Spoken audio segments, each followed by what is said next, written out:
Hey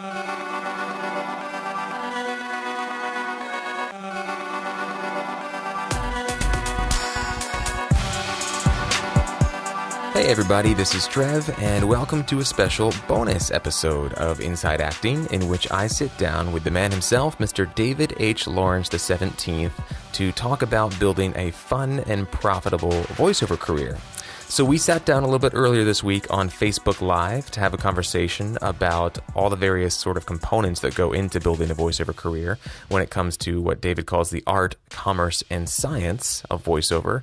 In other words, the storytelling technique, the business practices, and the technology side of things. And we had this conversation now because David is in the midst of sort of kicking off the 2018 year of VO2GoGo courses. If you're not familiar with VO2GoGo, it's a 36-class curriculum that is designed to take you from square one in January, knowing virtually nothing about voiceover, all the way up through having a full-time profitable voiceover career by December of that year. You don't need to do the classes in order. You can join the VO2GoGo curriculum at any time and work through those modules at your own pace. There's, again, 36 classes, and they're broken up into 3 modules apiece. But it's really designed to start you off in January. And if you haven't had a chance to check out the free trainings that David has put together and has been offering as part of this launch, you can access everything I've just talked about at insideacting.net/VO, the free trainings, the ebook that he just made available that's completely free as well, that helps you implement the things he's talking about in the trainings, as well as a pretty irresistible offer that he's making if you join the VO2GoGo curriculum.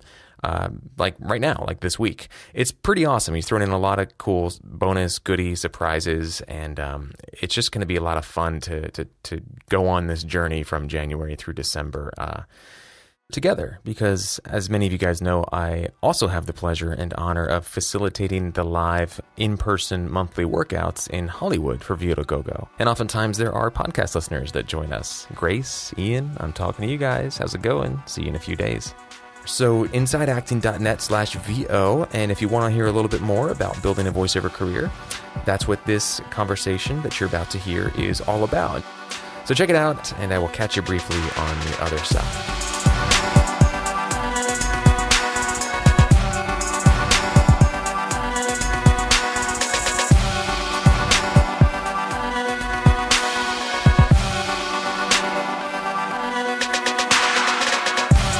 All right, is this officially working now?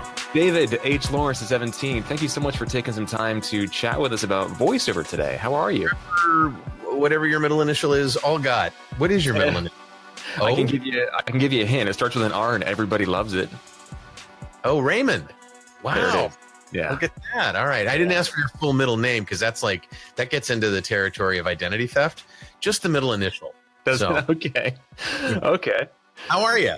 I'm doing well. I wanted to ask before we roll into the full sort of meat of this chat, how are you with the fires and everything? Is everything treating you well up there? You know, we had our big scare, our moment in the sun in September. The fires were less than a mile from my house. And these, I check the California State Fire Map every so often, maybe about 8 miles away up in Sylmar. But I haven't looked in the last half hour. And as you know, the fires they can go in any direction quicker than you would ever imagine. Yeah. So I think we're okay for now, but I'll be watching. Okay, good. I'm glad you're staying safe. There'll never be fires in Culver City because there's too much concrete, right? I certainly hope that's the case. Yeah. A few friends in West LA have been told to be ready to evacuate, and I was like, really? West LA? That's LA. Wow, that's crazy. Yeah, but the amount of destruction that would have to occur for Culver City to be evacuated that'd be some end of days stuff right there. Anyway, cool. So welcome. Thank you for taking the time. Anybody who has listened to Inside Acting in the past, 3-4 years has heard the moniker VO2GoGo.com. Many of them have taken the free training that you offer, VO2GoGo.com/start. But before we jump into all that, let's just start at the very beginning. What is VO, the number 2, GoGo? Like, can you give us a brief rundown of what it is and why you created it? Yeah, I mean, there's a part of me that would like love to change the name, and then every time I do, people are like, "No, it's great," and I'm like, I don't know, because you got to constantly say, even though I have all of the homonym, like if you went to VOTOGOGO, it would also get there, and TWO and TOO. I bought all of the the various ways that people could possibly spell it, but VO to go came out of a little business I was running when I first started doing demos for people called Demos to Go. I remember that. Yeah. And so then I changed it to VO to Go because it accompanied so much more. It encompassed so much more than just demos. Right. Started teaching the class and stuff. In fact, I just today let go of those domains, those old domains. Wow. So snap them up, everybody.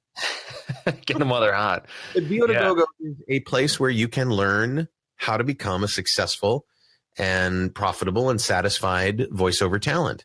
Everything from the art, the commerce, the science, how to do voiceover, how to run your voiceover business, how to use the technology.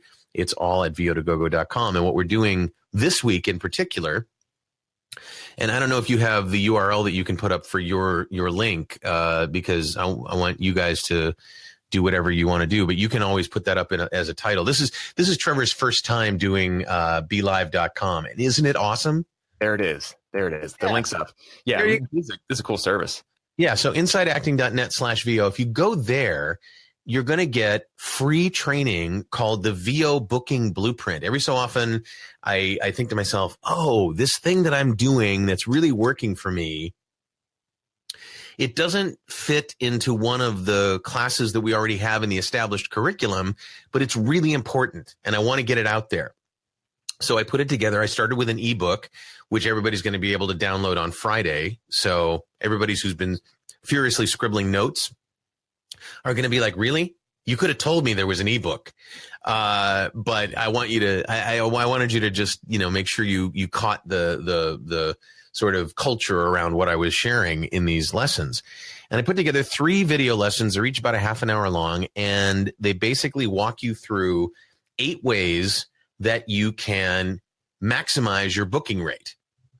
And some of them are, pretty obvious, even though we don't always remember the obvious, right? Once we get going in a particular area and we get pretty good at it, we sometimes tend to forget about the basics. So some of them are counterintuitive as well. Some of them are like, what? You want me to do what? Oh, okay. All right. Let me try that. Yeah. It's called the VO Booking Blueprint. It's absolutely free, and you can get there from insideacting.net/VO. Awesome. Now, one thing that sort of comes up for me, or it did come up for me until I had the fortune of actually going through the entire VO to Go curriculum, and I've done it several times now, is the sort of idea that I'm an actor. I don't want to distract myself. I don't want to have to, dilute my energies, dilute my brand, that kind of thing. But there have been a lot of actors, and specifically Katie Von Till, who we just had on the podcast, who talks about diversify. And she's really made it work for herself. So what do you say to actors who are like, yeah, VO is kind of interesting, but I'm an actor, man. I don't do voiceover. What do you say to them? Yeah. So that's kind of insulting to voiceover actors because they're actors too. And so are you, by the way, whether you're doing voiceover or not. You may be asked to do ADR work for a television show that you're working on or a film that you're in, or you may be asked to do one of those previously on LA Law. You might want to, God, wow, LA Law? Really? An 80s reference? Really? I wasn't going to say anything. So sorry about that. Previously on Law and Order SVU, then at least I know that it's a current show. You may be asked to do those sorts of things, or you may be asked to do a web promo, or you may be asked to do an interview. The ability to do acting, to be an actor, whether on camera, on stage, in a commercial, on mic, in a studio, doing a video game, whatever it is, it's all part, and it's one of the classes that we teach. Trevor, by the way, is one of VO to Go's instructors. And the class Mutual Muscles is all about the fact that the attitude of, voiceover is some separate, isolated confounding and impossible to break into silo of work that will do nothing but ruin the energy that I'm putting into my own. No, that's whoa, time out. Don't think about it like that. Think about it as just one more way for you to express stories, express your storytelling skills, and one more way for you to make money. And the good news is, when you get better at on-camera acting, your voiceover will get better. When you get better at voiceover, your on-camera acting will get better. You'll start to do things and realize things about your place in space, the kinetic sense of being an actor, that you can only hear when you're doing voiceover, but you'll start to use on camera. And the same vice versa. You'll start to use your body when you're doing voice work if you need to, because it makes sense to do so, right? Yeah. I was going to say that is so true. And that is one of the sort of most pleasant surprises that I've experienced is doing voiceover has made me a more confident and more diverse, flexible actor, on stage, on camera, on film. It's been really unexpected and really wonderful. So, I've been loving that, but for people who were like, okay, I might want to dip into this, but it seems really overwhelming. I think Derek Sivers said, what's obvious to you is amazing to somebody else. So there's a lot to soak up. To me, it seems like common knowledge at this point, but I think back to when I was starting. If there's an actor who's like brand new to this, what is the first thing that you might tell them to do? Well, the first thing I would say to do is have an open mind and get as much good information as you can. The idea of, hey, I'll try something that I've heard works, and if it doesn't work, well, then voiceover sucks. Forget that. Get information from people who know what they're talking about. Don't rely on, a grizzled, cynical actor who never was able to make it and says to you, oh, voiceover. By the way, for those of you that are watching this, if you share this with your timeline, you'll let other people know about it. So as you're watching this, go ahead and click the share button and the like button and things like that. I think getting great information is best. And then from there, getting a really good amount of training in how to do your business, how to do the work, how to use the technology, what we provide at VO2GoGo. But wherever you get it, because it's so much easier for you to do a more thorough job of doing things well when you're first starting off. I mean, you make mistakes, you can learn from your mistakes, and I love doing that, actually. But if you can get a faster start and a more deeper start from having the information you need, why not? So that's what I would say to do first. What I would say not to do first is look for an agent. I got to get an agent. Or make your own demos, especially commercial demos and animation demos and stuff.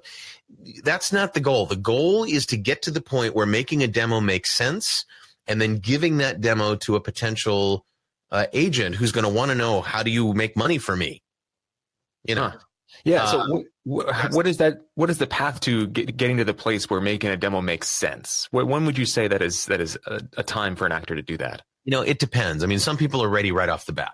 Some people are ready because they've done a lot of work in acting. Maybe they've done some voiceover before, but they haven't kind of counted it in their head. And other people need to learn from the ground up what to do. They're on camera, so they don't understand how the world of voiceover works or how certain categories of voiceover work. Mm-hmm. So it can vary. I mean, usually within a year or less, you're ready to do a demo. But, that's one of the things that I take a lot of pride in when I work with clients, is letting them know, hey, I think you're ready. Most people don't know. Once they start to train, they're like, oh, wow, I can see how I'm nowhere near being ready. And they don't know they're ready until somebody tells them who knows what they're talking about. I see a lot of people who are like, yeah, I think I still have to study some more before I do my first demo. I'm like, okay, if you want to, but I think you're ready. Based on the classwork that you're doing, based on the workouts, I think you're ready. So it varies from person to person. So that the answer is, it depends. Okay, so at a certain point, a demo is the thing to obviously get, and we've talked about this many times before in various circumstances. But commercial demos are really the first place to be putting your money in terms of demo creation. Yeah, yeah, and the reason for that. And by the way, we've got people attending. If you have questions about voiceover, go ahead and type them in. Yeah, in the comments below this video, and Trevor's able to grab them and put them up on screen, and we'll answer them. I want to hear from you guys. I want to hear what questions you have. But it's a great question. Why the commercial demo first? And the reason is mostly about tradition. I mean, eventually it will go away, but for now and probably for the next decade, we're still working off the tradition of before the early 2000s, when making your demos in specific categories and having them in MP3s rather than having to go to a studio and having tape and all that stuff. In the old days, when I first started, everybody had one demo. And that one demo was a commercial demo. And it was in a little white box about 5 inches by 5 inches with a reel of 5-inch reel of recording tape inside, not a cassette, but an actual, and then CDs became popular and then they went away. But the commercial demo, what? You are old. I am old. The commercial demo is the demo that everybody kind of had to deal with. If they wanted to hire you for documentary narration or for doing a video, well, there weren't really video games then, but there were games and there was cartoons that now they call it animation. Then they called them cartoons. They would have to kind of listen to your commercial demo and imagine what you would sound like if they gave you the job in this other category. But today, it's kind of like when you're using your headshots on camera, you have a portfolio of demos that you send out for certain types of jobs. So that's the first one to make. And then from there, you can decide which direction you want to go, but you do want to have a portfolio of demos at some particular point. So yeah. So the commercial demo is really your catch-all demo that you can send out for almost any job, and it will sort of be universally acceptable. Yeah, not ideal, but acceptable. Today, if you have to, that's good. But I really encourage you to approach your demo portfolio the way you approach your headshot portfolio. And really start, and a lot of it you don't have to go to a producer for. All the audiobook demos, just do those at home. Specialty narration, digital work, you don't have to go to the expense. Although, in the case of commercials, documentary narration, animation and video games, IVR, and trailers and promos, it's a really good idea to go to a competent, professional, awesome demo producer for those, unless you already are world-class at creating that kind of content, or you have a lot of that content already. If you've been doing promos for years, I don't need to tell you how to make a promo demo. You just put together stuff that you've done. But even the biggest promo voices, Joe Cipriano, he adds stuff that he crafts because he really wants to present his brand in a way that he wants to present rather than the way CBS or Fox or NBC or whoever he's done work for presents their stuff on the air. Often the mix is very dense when on air compared to what you want for a demo, where the voice is kind of buried along with all kinds of actualities and music and effects and all that stuff, which works well on live television. But when you're doing a demo, you want to hear the beautiful, gorgeous voice that you're going to be hiring. So you mix it differently. You mix the voice up a little bit and the rest of everything down. So there's a whole bunch of strategies. Producers should know how to do that. Certainly we do demos. We won awards for them. Trevor makes the best animation and video game demos in the universe, as far as I'm concerned. It's been just a joy to watch you grow as a demo producer, especially in that space where the writing is important, the production is important, the volume is important, the mix is important, the moment in time that you create is important, the contrast. You're just nailing it all the way around. So kudos to you, man. Oh, well, thank you. That's kind of you to say. It's been a fun process. Speaking of animation and characters and things like that, I think that's what a lot of people think of when they first think of voiceover. They think of cartoons automatically. Yep. But that is sort of notoriously one of the most difficult categories of voice work to break into. So there are a lot of people who are like, I want to be a Disney princess. How do I get that done? But there's so many more different categories of voice work. So how many categories are there? And if somebody comes to you and they're like, I want to do video games, that's my dream. What sort of trajectory might you lay out for them? So video games not as hard as animation. I mean, there's a lot of work in video games over and above network television or cable television or film animation.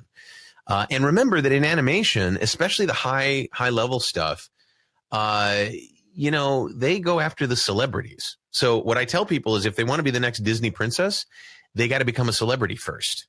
You know, they got to become Kristen Bell, or they got to become, you know, I don't know, on the male side of things, you know, they got to become Zach Braff. But the idea that you could get video game work fairly quickly, they need a lot more voices than you think. When I produced the audio for a game called Saints Row, I hired over 130 SAG-AFTRA actors, and each one of them in the contract can be asked to do up to 3 voices. And believe me, THQ and Volition, the studio and the publisher that put that game out, they were like, make sure that you have everybody, you know, doing multiple jobs, because each one is a scale payment. And so we had to be, you know, good about the spreadsheet on that one. So there's a lot more work in that space. And I would say the same way that you develop for animation work and develop for cartoons and so on, you develop for video games. And knowing the video game industry is also a big, huge plus. If you know about efforts, you know, you know, all that stuff, which can be really hard on your voice. Understanding how the business works and that sort of thing is crucial. But again, I would just encourage people to do that, especially if they live in an area where games are produced. If they live in Los Angeles and Seattle and New York and Chicago, you know, it's not as LA, New York centric as others, but a lot is done here. So. Yeah. Okay. Yeah. Right on. I kind of bunched cartoons and video games together because that was in my demo mindset. Oftentimes those will appear on the same demo. Yeah, exactly. It's the same sort of, but yeah, they are separate categories and with different that demo that what Trevor would create for you. You can use that in multiple ways. You can use it for, you know, kids stuff on television. You can use it for animation. You can use it for video games. You can use it for even sending off as a cartoon when the commercial that you might be auditioning for is more cartoonish than you would normally do. So, yeah. Right on. So someone comes to you and they're like, I want to work in this space doing a lot of fun character work. But I also want to start, you know, I want this to be a rewarding journey to that place. If that is a sort of place that you eventually arrive at, but there's, you know, several years of work in between where you are now and that place. Where do you recommend voiceover actors might start making money? That's the most important thing, is you get that positive feedback and, oh my God, I'm good at this. People can pay me for it. What do you say to point? Today, and by the way, if you guys who are watching have questions, type them into the comments below the video and it'll show up for Trevor and he'll go through them and he'll find stuff. So we want you to ask your questions. Go ahead and do that. So I think the lowest hanging fruit today, as we record this in late 2017, December of 2017, is audiobooks. Audiobooks are just laying there waiting for you to pick them up and do them. At a site called ACX, which is Audible's, you know, talent site.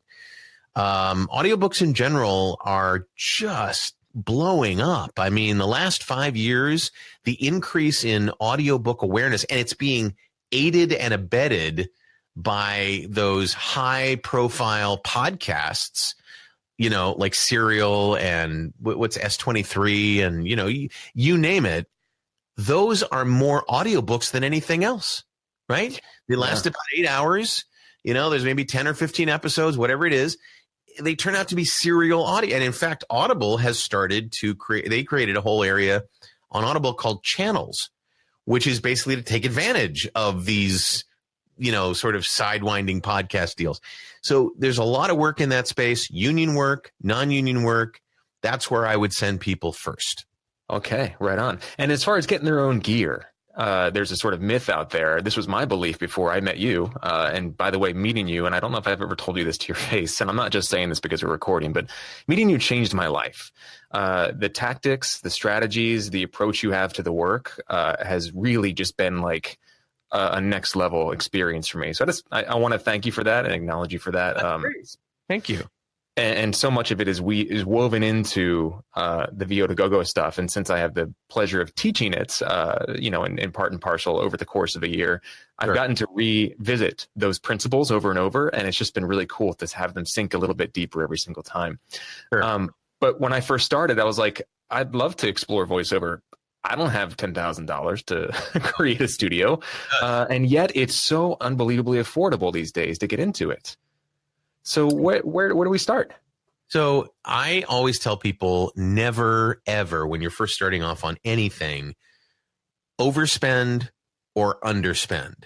And knowing where the sweet spot is really the key, right? And we have a whole class on it in our curriculum on what home equipment to get. It's not as expensive as you would think. It's certainly not $10,000.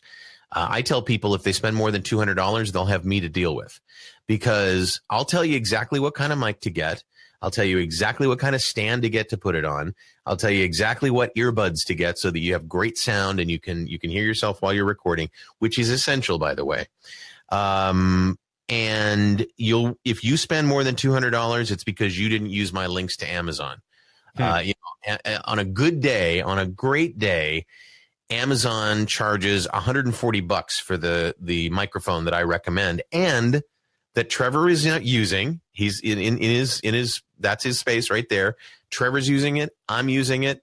And I use it not just for my auditions, but for my audiobook work. I've put out 25 audiobooks in the last 5 years or so using the Audio-Technica AT2020 USB Plus.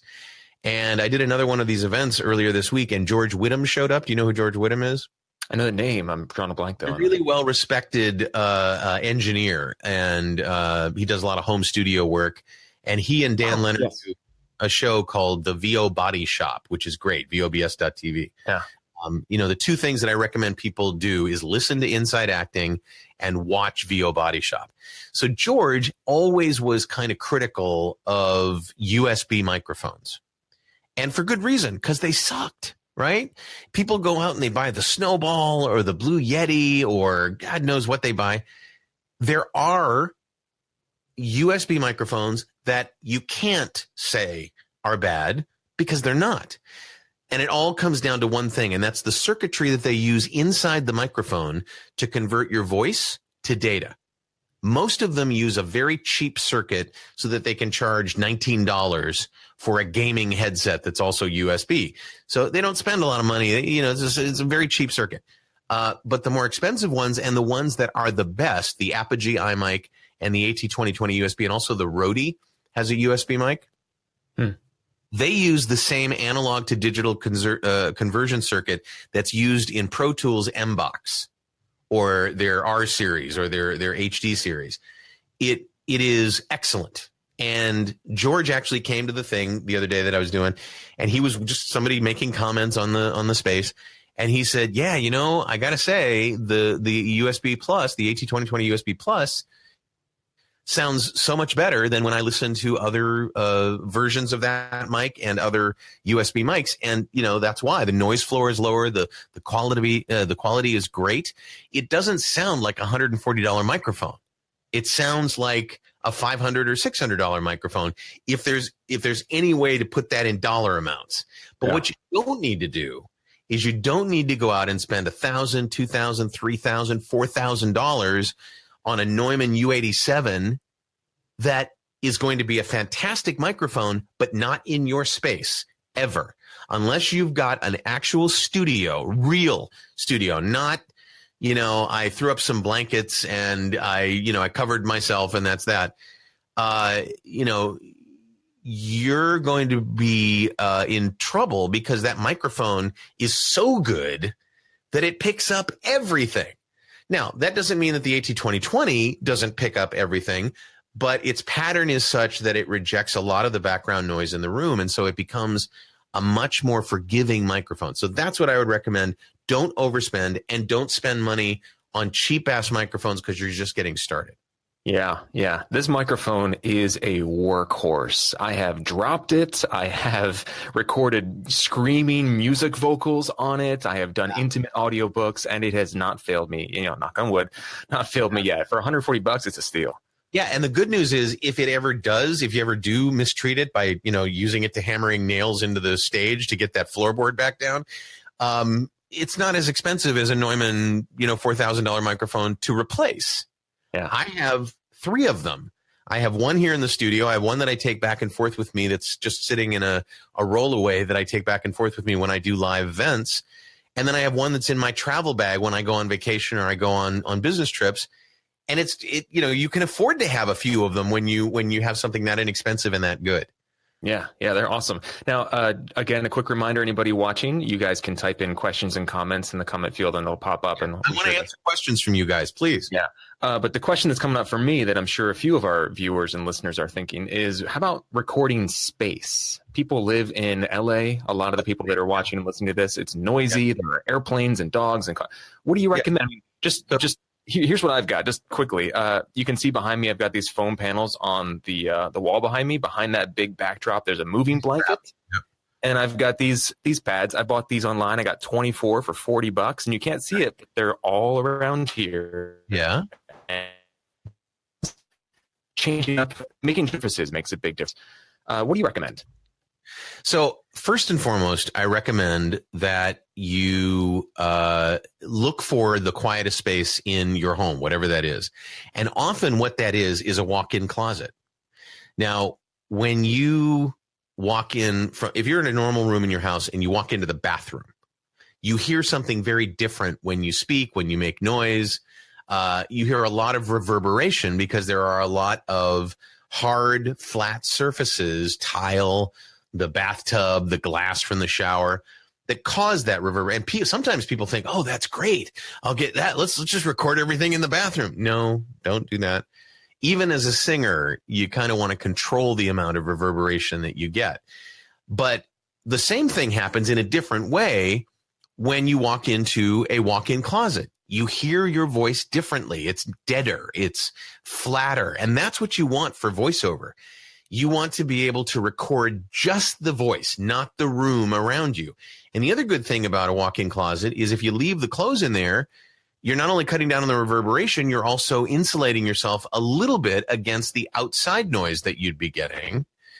And if you really want to go crazy, you can get something called mass-loaded vinyl, which you can put on the walls. It's very, very heavy. It's 90 pounds a square foot. But what it does is it basically acts like a barrier. It's what most studios use when they can't use air space. They don't have the space for it. The very best insulator that was ever used was water. There's a reverb chamber in Los Angeles somewhere. I don't remember where it was. It was in the basement, and it was actually a long tunnel that had a movable concrete thing at one end that they could make the reverb shorter by moving the concrete wall, the barrier, closer to the other end. And around it was water.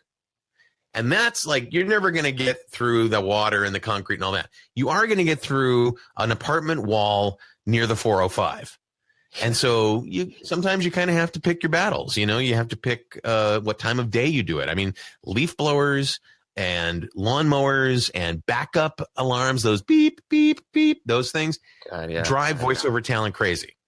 Yeah. But, unless you want to put in, you can go to the expense of putting in studio bricks, but when you're first getting started, just go someplace quiet and pick a quiet time to do your work. Yeah. For a long time, my space was my car.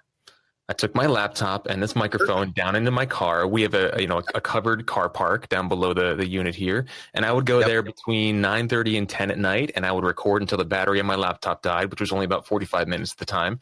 And that's how I knocked out my first few audiobooks. And it wasn't ideal. It got real hot, real fast, but it worked. So it's possible to make it work if you're willing to sort of move your schedule around, I've found. Yeah, and a way to kind of prove that to yourself is think about the last time you spoke to somebody who was on a cell phone and they were going from outside their car to opening the door, getting in the car, and closing the car door.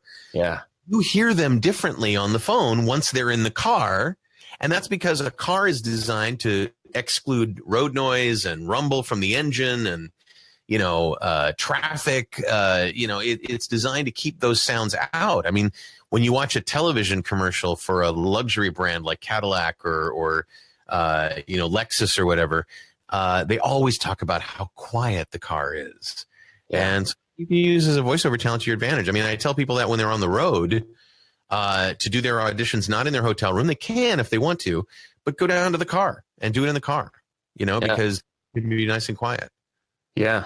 Cheapest sound booth in town is what I always say. I mean, assuming that you already own it, you're not buying a car to record in.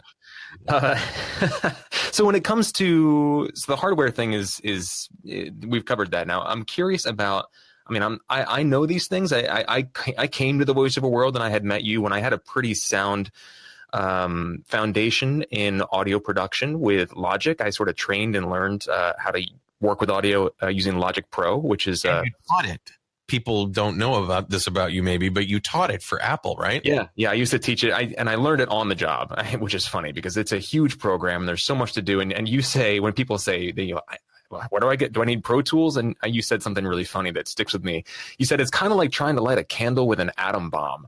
Yeah. Which I think is perfect. So obviously, people who are watching this, and many people know that Audacity is a great free piece of software, but is it, I know the answer to this, but I'm going to ask you for our listeners, is it powerful enough to do the kind of voiceover work we're talking about here, to actually make a profitable business? Oh, absolutely, especially for voiceover people, because Audacity is really good at recording and editing single tracks. And that's 99% of what you're going to be doing when you're auditioning or doing audiobook work or doing voice tracks for a project. You're just going to be doing your voice on a track. Maybe you'll be adding some embellishments to it, some sweetening. But for the most part, you're not doing what Pro Tools and Logic are really good at, which is multi-track, automated mix downs with dozens of tracks of sound effects and music and you're locking to picture and all the things that Pro Tools and Logic are actually built for. Audacity can do those things, but not as easily or as cleanly or as pretty as Pro Tools or Logic or any of the other apps that are out there. But what it does do really well is mono recorded microphone voice tracks. It edits faster. If you want to cut something out of a track in Audacity, it's highlight, hit delete. That's it. You're done. With Pro Tools, and I don't know Logic, so I don't know if this is the case, but with Pro Tools, if you delete something, you have to snap the two pieces of the region together, and you either have to consolidate the region or heal the edit. There's a thing called healing, which basically removes the edit and makes it all one piece. It's like 8 steps, whereas with Audacity, it's really easy. And we've developed a process for editing that takes advantage of how good Audacity is at doing single voice work, and it's free. It's free. So, and it's great. It's like on version 2.1 or 2.2.1 or something, and they haven't jumped versions the way a lot of software is. If it was another piece of software, it'd be version 16. I mean, a long history. It's got a great development community. It's used all around the world. There are great groups online that you can join that will give you support. And that's what we have settled on to teach with. And sometimes, I have to talk people down out of the trees because they're already going trying to get Pro Tools or going to try to get Logic. And I'm like, you don't need that. Yeah. It's got a small footprint on your hard drive. So I would highly recommend that even if you already are using, and you don't want to use GarageBand because GarageBand is a constant trying to translate what GarageBand calls something into what the industry calls something, right? So a vocal track or an instrument or what you just want to leave GarageBand for the people who want to make their at-home demos for singing, and grab Audacity. It's awesome. It exports to MP3 really easily when you add the layman coder, and that's free too. So I think that's the thing. Yeah, GarageBand is a resource hog, and I trained on Logic, and so I'm very familiar with the software, and I usually default to that. But every time I dip back into Audacity, I'm always and I learn a new keyboard shortcut, or I take another look at the plugins list. I'm like, holy crap, this is a powerful piece of software, and it's free. Why am I not using this more often? And so I actually do, with audiobook work specifically, find myself defaulting more and more to using this great free piece of software to produce audiobooks. It's been awesome. I hope so, since you teach it as well. I know. Well, yeah. I mean, I know how to use it, but I like I said, I'm just comfortable with Logic. But it is pretty cool to see just how much you can get for free. You can get started right now without spending anything on the software. Yeah. Great. You and I are both fans of using laptops. Do you have a specific computer that you recommend people check out? Or do they need a $500 Windows machine, or they need a $3,000 Mac? Neither. I recommend a Mac, but I don't recommend the Pro. I'm going to pour some water here because I love sipping water to stay hydrated. The Mac that I am using right now as I'm doing this interview, and the Mac that I use for all of my work, period, when I teach, when I produce audiobooks, the only thing that I wouldn't use this computer for, and I'll tell you what it is in just a second, is to do anything that is a resource hog, like rendering animation, because you'll be sitting there for days, right? Because it just doesn't have the horsepower that a really high-end computer would have. But it's the MacBook, not the MacBook Pro, not the MacBook Air, the MacBook, period. And the reason I recommend it is pretty simple. It doesn't have a fan. Nothing. Yeah. This MacBook vents heat away. You got to vent heat away from electronics. And this MacBook vents heat away with its chimney system, not a motor driving blades making noise that may come on in the middle of what you're doing.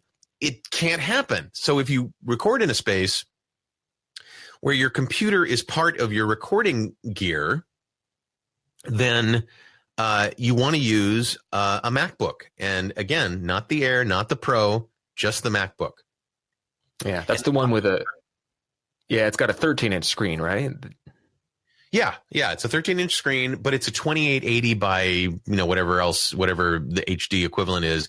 It's a Retina screen, and it's beautiful. It's beautiful. It's gorgeous. It's more than enough real estate to do anything that a voiceover talent needs to do. And it has no fan. Did I mention it doesn't have a fan? As we're recording this, my computer fan is going, and I can hear it on the mic and the headphones. And I'm like, it doesn't happen when I do voiceover stuff, but doing this video thing, I'm like, wow, that's quite audible. The problem, it may, if you're in a room, like you said, it heats up pretty fast when you're down in your car or whatever. You don't know whether there's going to be something that happens, either a new resource is being accessed or your Wi-Fi on or who knows what.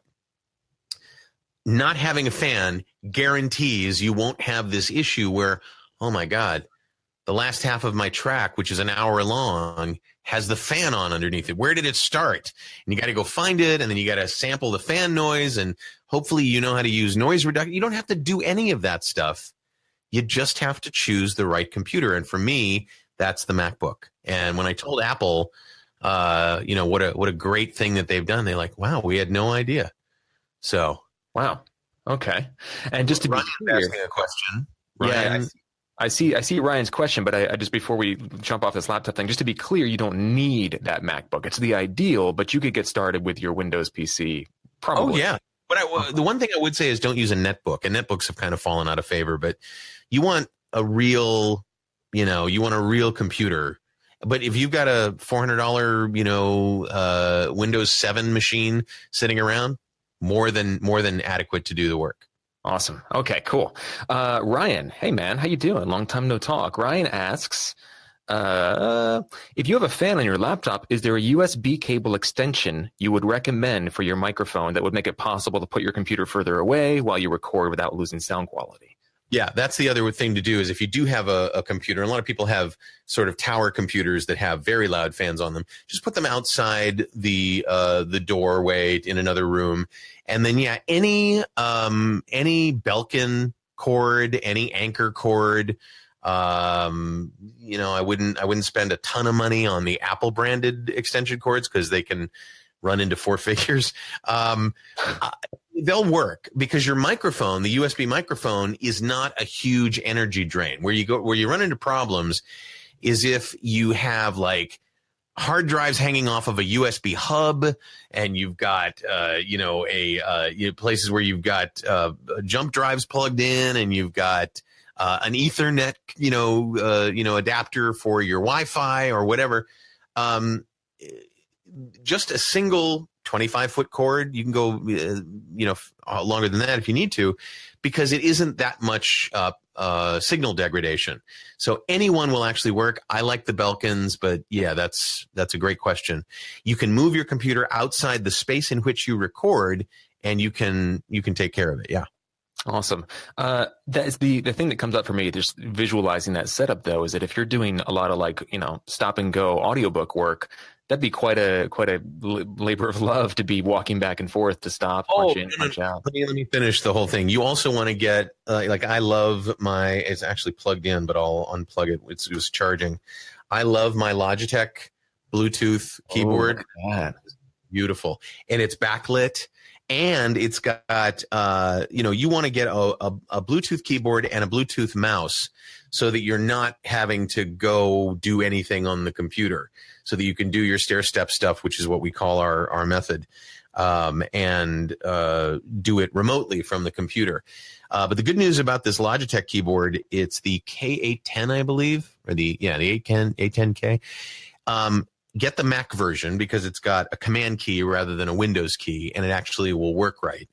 But it has 3 function keys across the top, which allow you, just with a tap of each one of those keys, once you get it set up, to switch between your computer, your iPad, and your iPhone. And you can type on all of them via Bluetooth. Wow. Yeah, it's very cool. It's like now, $60. And would you have a separate screen set up as well? You put it up, and again, you can have a cable that goes to the screen. Yeah, sure, absolutely. Okay. And you don't have, it doesn't have to be expensive. You can buy. I saw it was be it the holiday season. I saw something at Fry's, a 32-inch monitor, 1920. A 32-inch monitor was like $58. What? Yeah. I'm going right now. Sorry, everybody. This is over. Bye. Yeah, see, it's ridiculous. I was listening to the radio the other day, and Ultra 4K HD, whatever. Like, I'll be getting one of those in a few years because none of my ATT-Uverse stuff actually is 4K yet. Right. They're only like $500, $600 for the smaller ones. It's crazy how low the prices are. And how low they're gonna be, man. It's gonna be nuts 2 years from now. Absolutely. Yeah. Cool. I know we're getting tight on time, but I want to ask just a couple more questions. And one of them has been a big one for me. I'm a union talent, proud union member, proud member of SAG-AFTRA. On the pay-to-play sites, though, specifically, there is a ton of non-union work. And those sites are really frustrating for me because so many of them go to the lowest bidder. There's a race to the bottom when it comes to pricing for the job. And with all this non-union work, it's like, can I even justify the membership price? Sure. What say you to this dilemma? So I say you do your homework, and I say that you prep for the idea that it's going to be panning for gold. The best thing to do is to combine your own efforts in getting work outside of an agent, outside of a casting website, and then add to that mix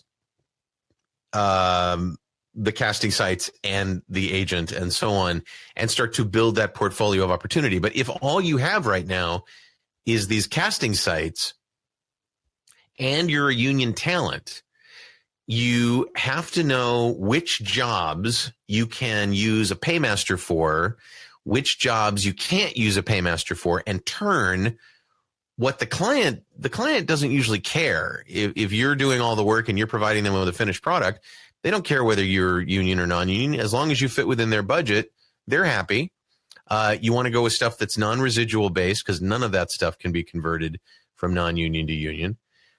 Usually it's non-broadcast, educational, explainer videos, things like that have no residuals attached to them. IVR, another great thing to be able to, because you're providing finished product. You're the producer. If you're doing a voice track and you're just sending it off to somebody to drop into a bigger production, then you're not the producer, and you can't change it. So you can't accept it. You can't change it from non-union to union, and so you can't accept that work. But there's lots of work on Voice123 and Voices.com that people don't realize can be converted to union work if the budget is big enough and you're the producer. You're providing finished product. IVR is a great example. You're providing a finished IVR WAV file or MP3 file. All the client has to do is put it on their system. They don't have to add any music to it. They don't have to embellish it in any way. They don't have to sweeten it. So you're the producer.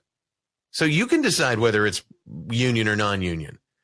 And all you have to do is make sure that it meets minimum union rates. And that's a great way. And we teach people how to do that in our big course. But I wanted to talk a little bit, if we can, in our closing minutes here about the free lessons. Yeah, absolutely. They are gold. Absolutely. I created these because I was doing things to make sure my booking rate stayed high, that I thought, I should really just share this with people. And so I put together these free video lessons that walk you through these 8 different techniques that I use to maximize my booking rate. I interview some of my clients about how they've done their work in the video lesson that was released today. And you'll find these at insideacting.net/VO. In the one today, I talk with a voice talent who has booked 500 gigs in the last 3 years. Yeah. 500 gigs in the last 3 years. I was just blown away. I mean, I'm nowhere near that much, and I work all the time, right?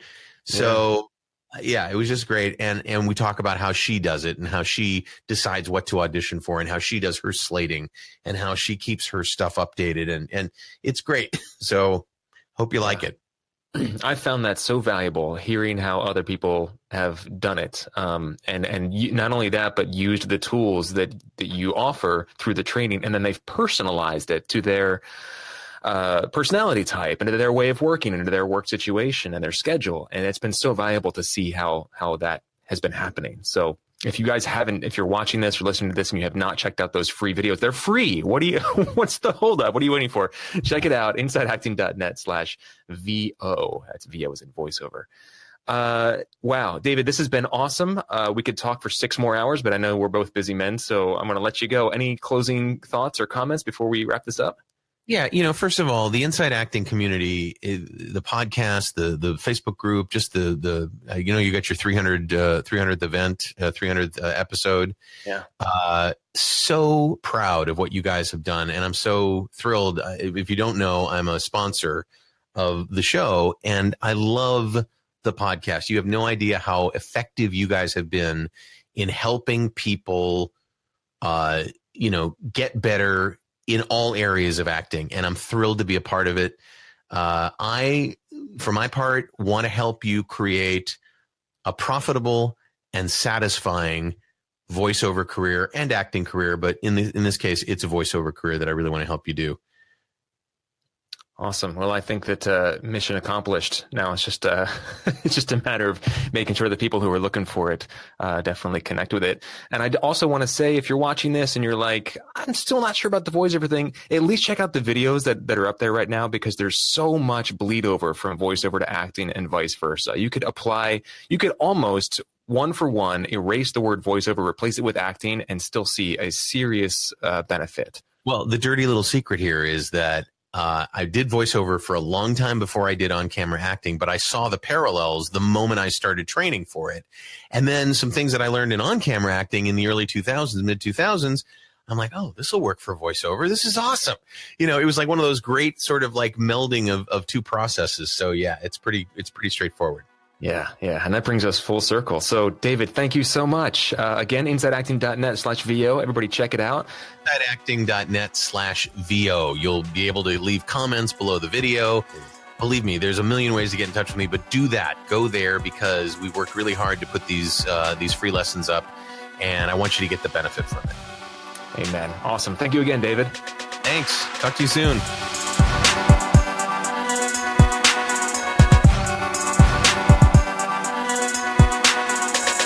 Hey everybody, welcome back. Hope you enjoyed that conversation that I had with David earlier this week. I guess at this point it would be last week, about building a voiceover business, voiceover career. And I asked him some of the questions that I get asked often, and we had people kind of come and go throughout the Facebook chat, and you heard us respond to a question there from one viewer.